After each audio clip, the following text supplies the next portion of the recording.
Yan dito sa atong hardin or sa likod bahay. Ipakita na ko ninyo ang akong tinanim na kangkong. Pwera doon sa malalaking kangkong or sa maramihang kangkong, ito bagong tanim ko. Yung hindi siya gagapang guys. Yung gaganon lang siya. Ayan, pakita ko na sa inyo ha. Ayan. Yan. Yan. Ay, malalaki na guys. Ayun. O, diba? Kita nyo? Yan. Yan po ang tinanim kong kangkong. Kaya ko tanim yan guys dahil nakita ko sa YouTube, 'di ba?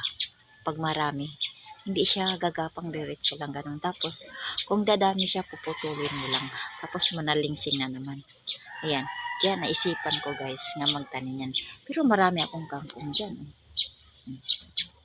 Yan. Ang dami kong kangkong. So ito, iba naman itong kangkong na to, yung hahaba siya. Yung gaganon lang siya guys. Hindi talaga gagapang. Diba? Gitry ko. Tapos yung talong ko malaki na. Ayan o. Yan. Yan siya guys. Tinanim ko talaga dito yan. Isa-isa katulad nito.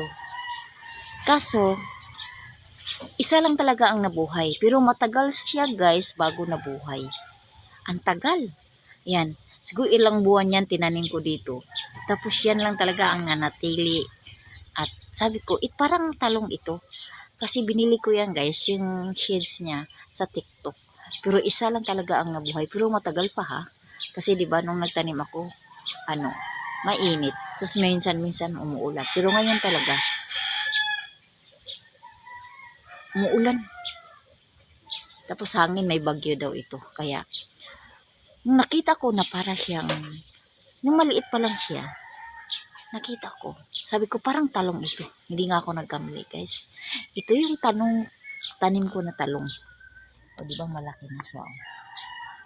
Alagaan natin yan. Dito yan, nagtanim ako ng talong, pero hindi talaga siya nabuhay. Pero yan, kaya isang talong nabuhay siya, pero matagal siya bago nabuhay. Yan, dito ako na-miss, guys. Yan. O, diba? Ayan lang guys for today's video. Sa aking, update ko kayo sa aking garden.